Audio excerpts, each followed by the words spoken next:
black magic has me in its spell. So, real quick before we start this episode off properly, I went to this town where we can buy several different summons, and so now I'm going to show them off with the secondary party here. I absolutely could have done this last time. I'm really sorry I missed out on that. But you know what? It's totally okay. We have it now. And we have quite a few to select from. So, let's just show them all off, why don't we? Starting off here with the cheapest and lowest level summon, Escape. Doing the escape spell summons a chocobo, which then, well, allows us to escape. Next one we have here is Ison.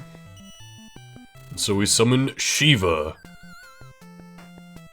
And we use a hypno beam of some kind. I'm not really sure what that does.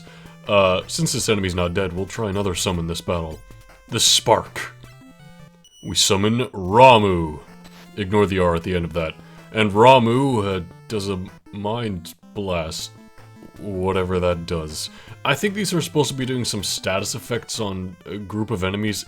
They're really not that important, and it's not worth replacing both black and white magic for, really. Lastly, we have Hitra here. At least this is the last one we can get in the town here. And this summons Ifrit. This is probably the only one worth buying or using a conjure for, except this enemy absorbs fire damage. Whoops. Just imagine they took fire damage, because that's all Ifrit does. So this conjurer who summons these monsters, they're kinda neat. You get to see unique monsters and they have unique abilities. The fact that you have a unique magic type is cool, but they're not very practical, I would say. I also think there's a thing specifically in this game where what the summon does is kind of random. Anyway, let's not worry about that now. Let's instead get back on our ship and start flying around this new world, which we got a sneak peek of just now. We were on this eastern continent over here at the very top, and this here is the town where we were able to buy those summons. Let's just check out the town overall. Oh, by the way, Spade is still a thief. Don't worry, that'll change eventually. Hey there. I can't summon well. Hiya! Hey there, Chocobo.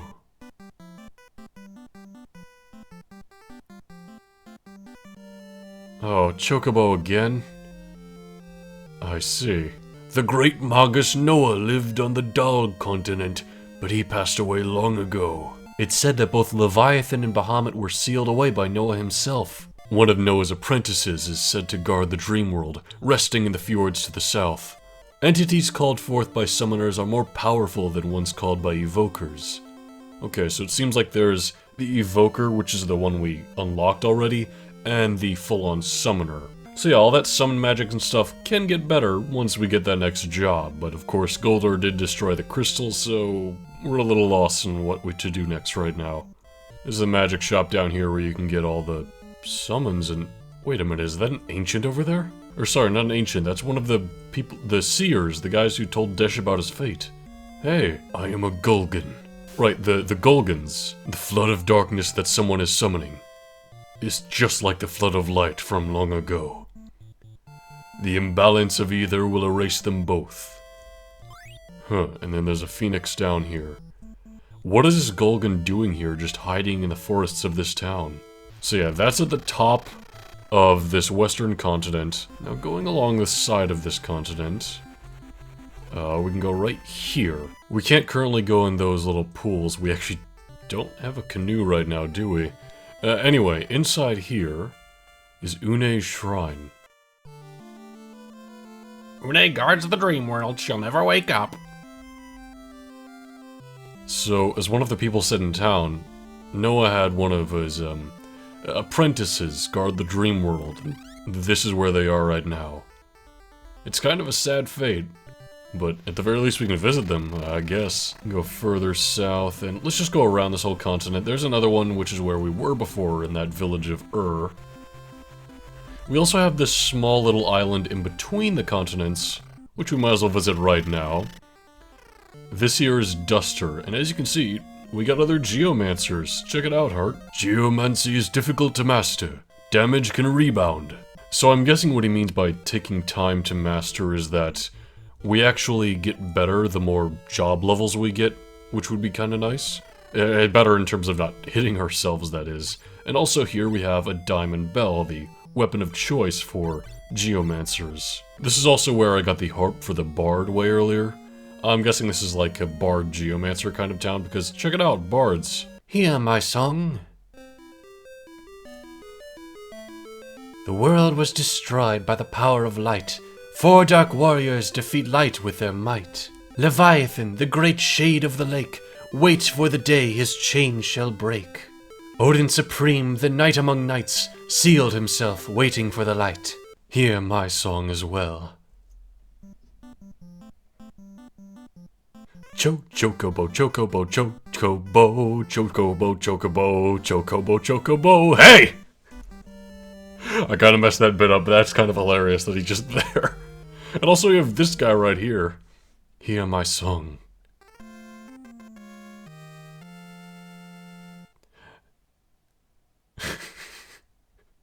The sound when you get items. Hear my song.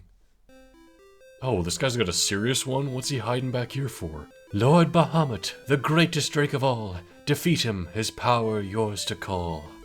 Kind of lost the melody when I split away from the other 3, but yeah, these guys are talking about summons, incredibly strong ones that we can't buy in towns. Specifically Bahamut, Odin, and Leviathan.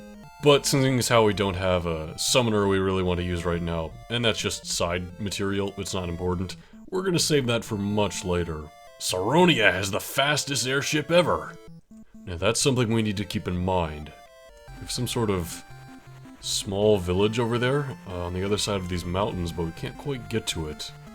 And also, just over here somewhere, here we are, we have what seems to be a clear path, except we can't quite make it through these winds. Odd. There's a lot to explore here now. I mean, the whole world is essentially opened up to us now. I mentioned before how that was a subversion of expectations when you leave the floating continent and everything's just gone. But now is when it really brings and delivers what you wanted to see. People all talk about Star Wars Episode 8 subverting expectations and not delivering what they wanted to, but yeah, it subverted expectations at first with Luke kind of being a schmo. But by the end of the film, I mean, he fought Kylo. Isn't that what you wanted? Anyway, enough of my Star Wars tangent. There's one last place we can currently go to with our current airship, and that is this town here, Saronia, which as you can see is absolutely massive. And we can't quite stop anywhere with this kind of ship, so instead let's just head towards the castle to, Uh-oh. Uh-oh.